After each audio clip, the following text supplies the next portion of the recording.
再一次的婚姻生活，對陳小娟而言是沒有心理準備的回歸現實。自從結婚之後，卓子文就帶着自己的母親住進了陳小娟的家裡。因為卓子文的父親早逝，他們孤兒寡母，一直是租屋居住，而跟王志勝離婚得到的房子只是坪數不大的2房1廳，小小的空間要擠着4個人，因此王明陽的小房間就被迫讓了出來。卓子文照着母親的心意，在小孩房裡擺放着上下鋪的雙層床，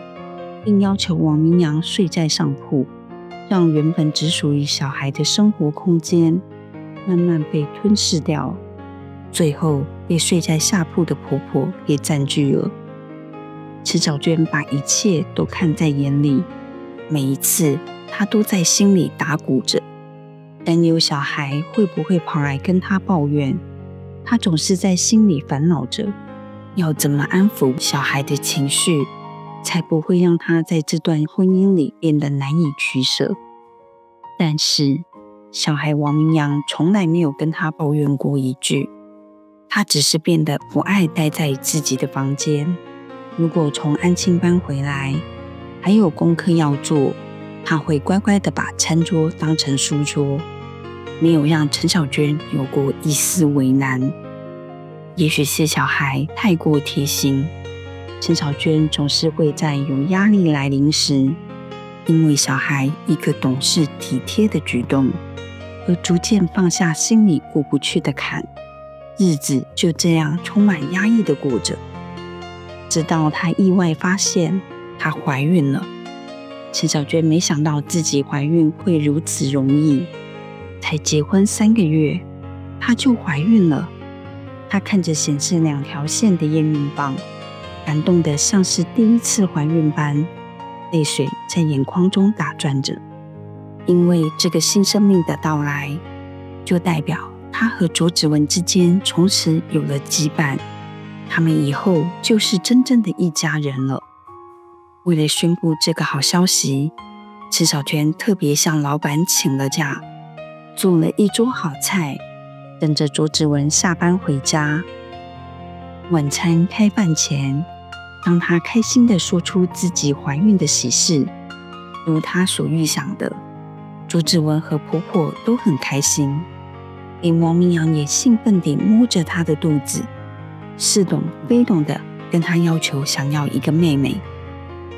原來當哥哥的明陽想要一個妹妹。陳小娟驚訝小孩這麼快就接受了新生命，她看着小孩眼裡的天真無邪，知道小孩是打從心裡為她開心，但母子的溫情時刻卻被一道呵斥給打斷了。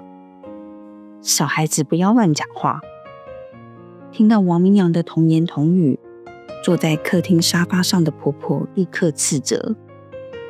你媽媽要生的是兒子，怎麼會是妹妹？少在那邊講一堆543。聽到婆婆對小孩怒言相向，陳小娟像是被澆了一身冷水，原本歡快的氣氛瞬間冷若冰霜。她先是看了一眼坐在一旁的卓子文，見卓子文也尷尬的不知如何是好，她忍不住發話了：媽，明陽只是說她想要一個妹妹，又沒有說錯什麼。陳小娟看不過去的把小孩攬在自己的懷裡。子文也跟我說過，不管是男是女，都是他的寶貝。我們已經有一個兒子了，再要一個女兒也很好啊。陳小娟話還沒說完，眼看婆婆又要開口指責，卓子文着急起身把陳小娟拉去廚房，然後輕言細語地安撫着她，並不斷地用手撫摸着陳小娟的孕肚，讓她知道這個孩子的到來對她而言是心中期待已久的驚喜。但陳小娟心裡還是有些不舒服，她忍不住對卓子文叨絮着：你媽重男輕女嗎？我不喜歡這樣。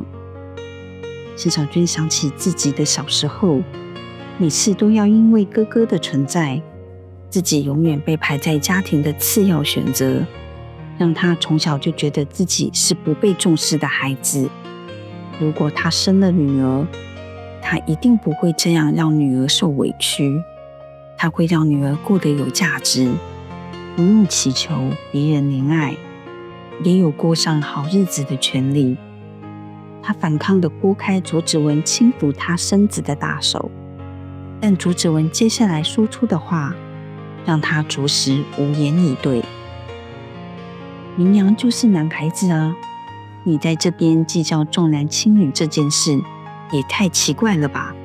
我們沒有重男輕女，媽媽的意思是先生個兒子，以後再要個女兒，湊成好字不好嗎？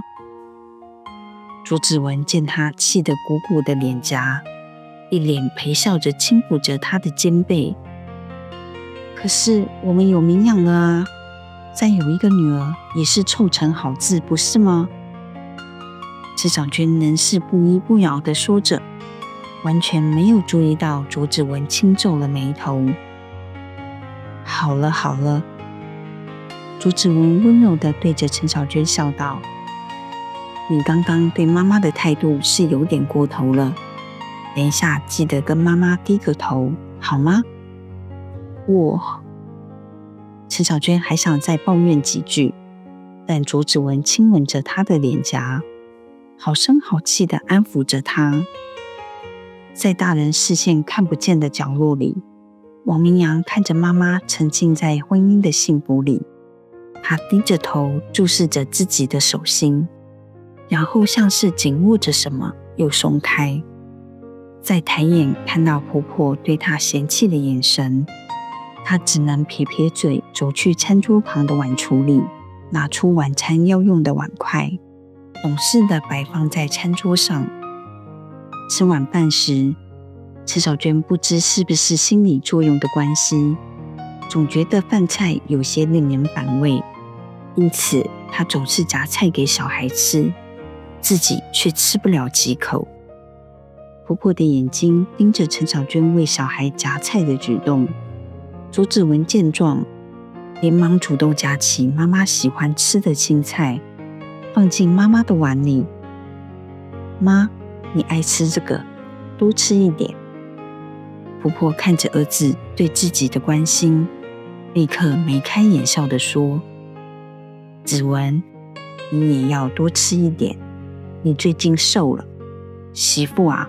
你要好好照顧子文。池小娟沒想到婆婆會突然叫喚她，而且她也不覺得卓子文有什麼變化，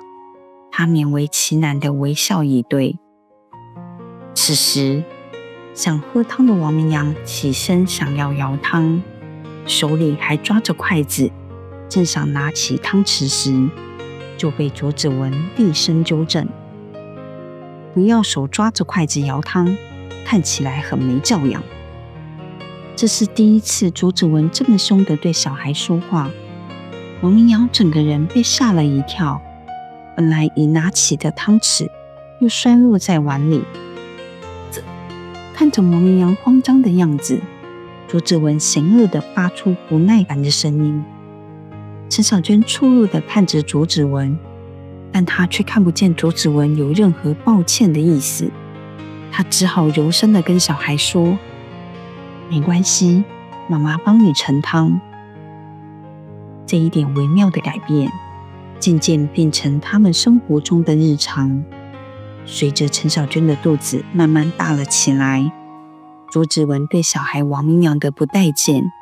也變得越來越明顯。